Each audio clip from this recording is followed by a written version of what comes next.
సరే షర్మిల గారు అండ్ సునీత గారు ఇద్దరు కూడా జగన్మోహన్ రెడ్డి గారి పైన విమర్శలతో విరుచుకుపడడం మనం చూస్తున్నాం.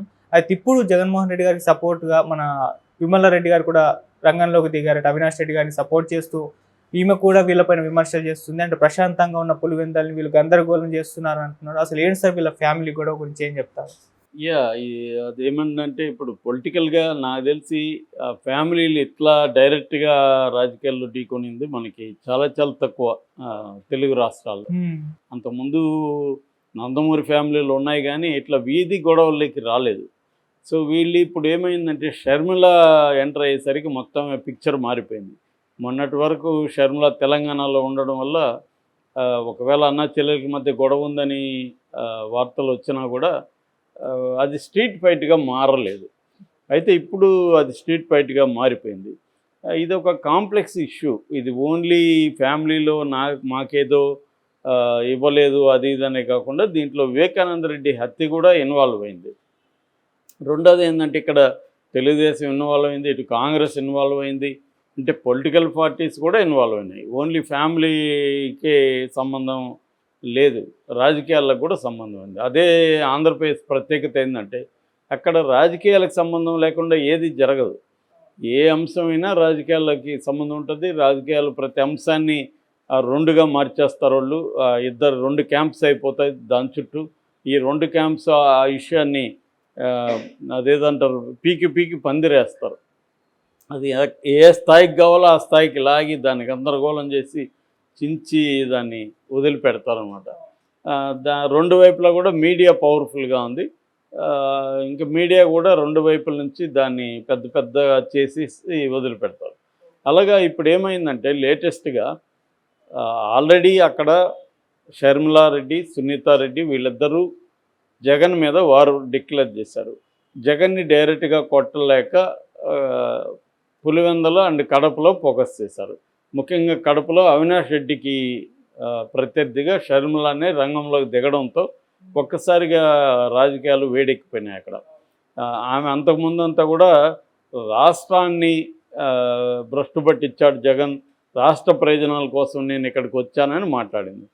కానీ ఇప్పుడు మొత్తం ఆమె పక్కకు తిరిగేసి ఏం చేస్తుందంటే వివేకానంద రెడ్డి హత్యను మెయిన్ ఫోకస్లోకి తీసుకొచ్చింది.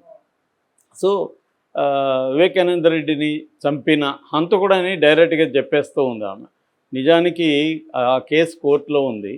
ఆ కేసు కోర్టులో ఉన్నప్పుడు ఆ కేసులో వివేకానంద రెడ్డి చంపినది అవినాష్ రెడ్డి అని చెప్పడానికి లేదు. ఆ విషయం మీద కోర్టుకు వెళ్ళాలి. మరి ఎందుకు అవినాష్ రెడ్డి కోర్టుకు వెళ్ళట్లేదు, ఎందుకు వైసీపీ వాళ్ళు కోర్టుకు వెళ్ళట్లేదు అనేది బిగ్ క్వశ్చన్ అక్కడ. మామూలుగా ఎవరైనా వెళ్తారు. దస్తగిరి వెళ్ళాడుగా, ఫర్ ఎగ్జాంపుల్ దస్తగిరి అనే అతను ఒక బచ్చా, అతను పక్కింట్లో ఓట్లు కూడా రావు అతనికి, అయినా అతను నాకు నష్టం చేస్తున్నారని వెళ్ళాడు కోర్టుకి. మరి అవినాష్ రెడ్డి ఎందుకు వెళ్ళలేదు? ఇక్కడ కొంతమందికి డౌట్లు వస్తున్నాయి. ఇదేంటంటే ఈ ఫ్యామిలీ ఇదంతా డ్రామానా, సెటప్ ఇదంతా జగన్ చేస్తున్న జగన్మాయలో భాగమా అని కొంతమందికి డౌట్లు వస్తున్నాయి. దీన్ని ఓపెన్గానే చంద్రబాబు ఇదంతా పిల్ల కాంగ్రెస్ పెద్ద కాంగ్రెస్ కలిసి చేస్తున్నారని చెప్తున్నారు. ఇదంతా మెల్లమెల్లగా ఈ నెరేటివ్ని బయటికి తీసుకొస్తున్నారు. రెండోది వివేకానంద రెడ్డి హత్యను హైజాక్ చేసినట్టు కనపడుతుంది షర్మిల. అంతకుముందు దాన్ని తెలుగుదేశం వాళ్ళు వాడుకుందామని ఇటు దస్తగిరిని కూడా రంగంలోకి దించారు. ఓకే.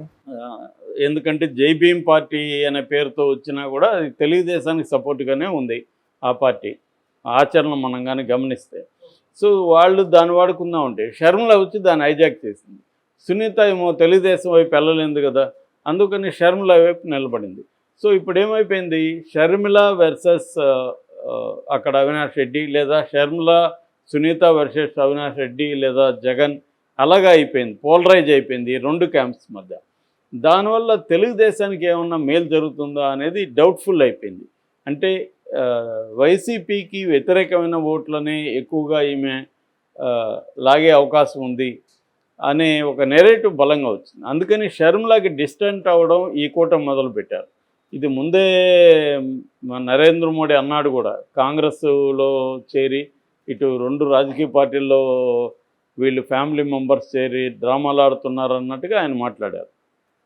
నిజానికి ఈ డౌట్ ఎప్పటి నుంచో ఉంది.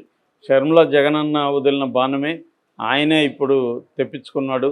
ఎందుకంటే ఒక డైవర్షన్ పాలిటిక్స్లో జగన్ ఆరితేరిపోయాడు. ఇక్కడ అనేక విషయాలు క్యాంపు వర్సెస్ జగన్ లాగా మారకుండా కొన్నిటిని ఈమె కానీ కబ్జా హైజాక్ చేయగలిగితే అది ఒక ట్రయాంగిల్ ఫైట్ లాగా అయిపోతుంది అట్లీస్ట్ ప్రచారంలో. అట్లాగే ఈమె కొన్ని నియోజకవర్గాల్లో కొంత ఇన్ఫ్లుయెన్స్ చేయగలదు కాంగ్రెస్ పార్టీ. మినిమం 100 1000 ఓట్లు చేల్చగలిగినా కూడా కొన్ని టఫ్ సిచ్యువేషన్ ఉన్న చోట బెటర్ ఏమో అన్న ఉద్దేశంతో ఆమెను రంగంలోకి దించాడా అనేది తెలియదు.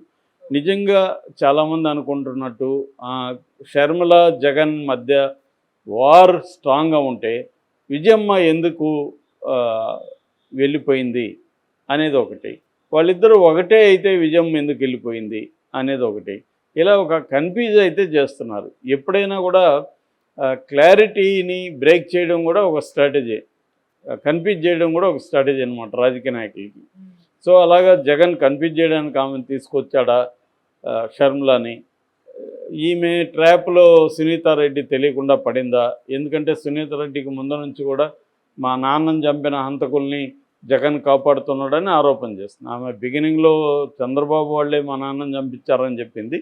ఆ తర్వాత మా నాన్నని అవినాష్ రెడ్డి, భాస్కర్ రెడ్డి కలిసి చంపించారు. ఎర్రగంగిరెడ్డి, సునీల్ యాదవ్, ఉమాశంకర్ రెడ్డి, దస్తగిరి, దేవిరెడ్డి, శివశంకర్ రెడ్డి, గజ్జల ఉదయ్ కుమార్ రెడ్డి, భాస్కర్ రెడ్డి, అవినాష్ రెడ్డి వీళ్ళు మొత్తం కలిపి చేశారు. దీంట్లో ప్రధానంగా చంపింది 4 అయినప్పటికీ ప్రధానంగా చేయించింది అయితే అవినాష్ రెడ్డి, వాళ్ళ నాన్న భాస్కర్ రెడ్డి, వాళ్ళ ప్రధాన అనుచరుడు దేవిరెడ్డి శివశంకర్ రెడ్డి. ఆమె పేరే విమలారెడ్డి. ఆమె ఎవరంటే జగన్ మేనత్త, షర్మిల కూడా మేనత్తే. మన వైఎస్ రాజశేఖర రెడ్డి వాళ్ళ చెల్లెలు. ఆమె ఎప్పటి నుంచో కూడా చర్చెస్లో ఆమె పనిచేస్తుంది, అక్కడ వెళ్ళి ఉపన్యాసాలు ఇస్తుంది. అందువల్ల ఆమెకి క్రిస్టియానిటీలో బలం ఉంది.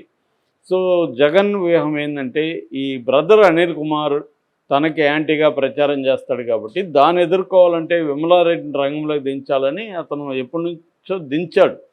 ఆమె ఎప్పటి నుంచో మాట్లాడుతుంది. కాకపోతే ఈ కాంటెక్స్లో ఆమె ఇప్పుడు మళ్ళీ ఇంకొకసారి బయటకు వచ్చింది.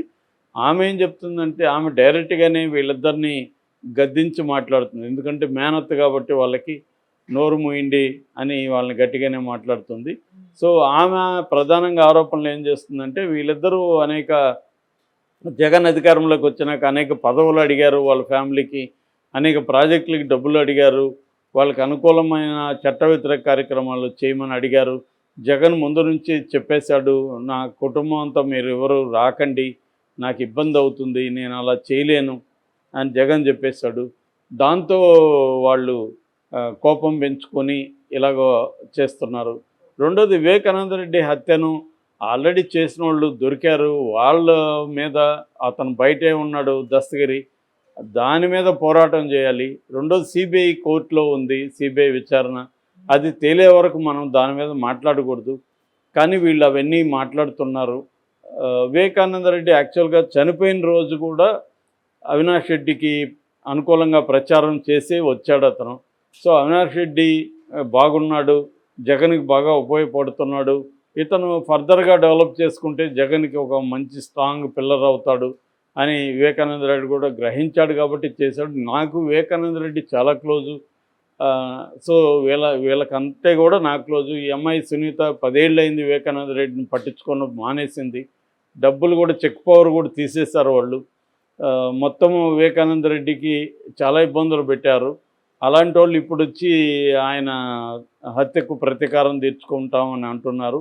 అందుకని నేను ప్రజలకు అప్పీల్ చేస్తున్నాను, మీరు వాళ్ళ ట్రాప్లో పడకండి అని ఆమె తీసుకొస్తుంది. అంటే ఫ్యామిలీ మొత్తంగా ఒకవైపు జగన్ వైపు ఉన్నారు, ఓన్లీ వీళ్ళిద్దరే ఇటు ఉన్నారు అన్న నెరేషన్ని ఈమె తీసుకొచ్చింది. సో నిజంగా ఇదంతా జగన్ వేస్తున్న డ్రామానా, లేకపోతే పవన్ కళ్యాణ్ ఇంకొంతమంది తెలుగుదేశం వాళ్ళు, తెలుగుదేశం మీడియా చెప్తున్నట్టుగా అన్నా చెల్లెల మధ్య నిజంగానే వార్ ఉందా అనేది ఇంకొంతకాలం వెళ్తే కానీ మనకు క్లారిటీ రాదు.